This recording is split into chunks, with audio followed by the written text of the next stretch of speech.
राज्य सरकार मराठा आरक्षणाचा अध्यादेश काढत नाही तोपर्यंत उपोषण सोडणार नाही अशी ठाम भूमिका घेणाऱ्या जालन्यातल्या अंतरवाली सराटी गावातले मनोज जरांगे पाटील यांची प्रकृती आता खालावलेली आहे। त्यांच्या आंदोलनावर पोलिसांनी लाठी हल्ला केल्यानंतर राज्यभरातील विरोधी पक्षांनी आणि जनतेनं सरकारला धारेवर धरलं। त्यामुळे राज्य सरकार अखेर या आंदोलनाकडे गांभीर्यानं पाहू लागले। मनोज जरांगे पाटील यांनी हे उपोषण मागे घ्यावं यासाठी आता राज्य सरकारकडून प्रयत्न सुरू आहेत। राज्य सरकारकडून आता मनोज जरांगे पाटलांची मनधरणी सुरू आहे। महाराष्ट्र सरकारच्या शिष्टमंडळानं काल मनोज जरांगे पाटील यांची अंतरवाली सराटी या गावात जाऊन भेट घेतली। ग्रामविकास मंत्री गिरीश महाजन यांनी या शिष्टमंडळाचं नेतृत्व केलं। यावेळी महाजन यांच्याबरोबर मंत्री संदीपान भुमरे, माजी आमदार अर्जुन खोतकरही उपस्थित होते। या तिन्ही नेत्यांनी जरांगे पाटलांना आंदोलन मागे घेण्याची विनंती केली। राज्य सरकारनं जरांगे पाटलांकडे मराठा आरक्षणाचा तिढा सोडवण्यासाठी वेळ वाढवून मागितलाय। त्यावर जरांगे पाटील यांनी आपण या उपोषणावर ठाम आहोत असं सांगितलं।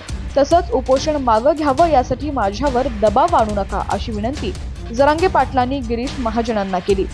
जरांगे पाटील यावेळी म्हणाले, मी सरकारला गेल्या वेळी 3 महिने दिले होते, आता तुम्ही पुन्हा वेळ का मागताय? तुम्ही मराठा समाजाला आरक्षण द्यावं असं मला वाटतं। मनोज जरांगे पाटील म्हणाले, मराठवाड्यातले मराठे सरसकट कुणब्यांमध्ये येतात, यासाठीचे समितीने दिलेले पुरावे तुमच्याकडेच आहेत। तेच राज्याच्या सचिवांपुढे करत तुम्हाला एक अधिसूचना काढायची आहे।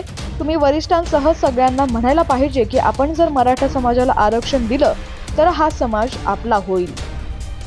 यावेळी मनोज जरांगे पाटील यांची समजूत काढण्याचा प्रयत्न करत मंत्री संदीपान भुमरे म्हणाले की तुम्हाला यावेळी आरक्षण नाही मिळालं तर आम्ही जबाबदार राहू। त्यावर जरांगे पाटील म्हणाले, यावेळी नाही मिळालं तर मी समाजाचं वाटोळं केलं असं होईल। त्यापेक्षा मला असंच उपोषण करून मरून द्या।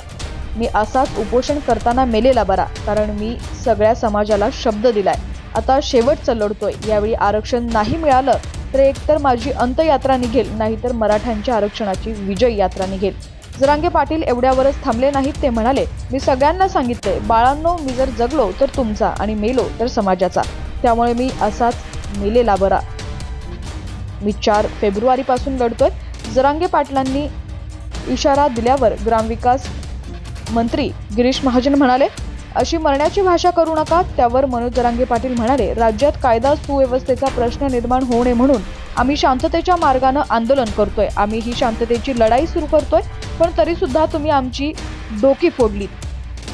समोर जखमी अवस्थेत बसलेल्या एका उपोषणकर्त्याकडे बोट दाखवत मनोज जरांगे पाटील म्हणाले, ही बघा तुमच्या पुढ्यात आहेत ही फोडलेली डोकी।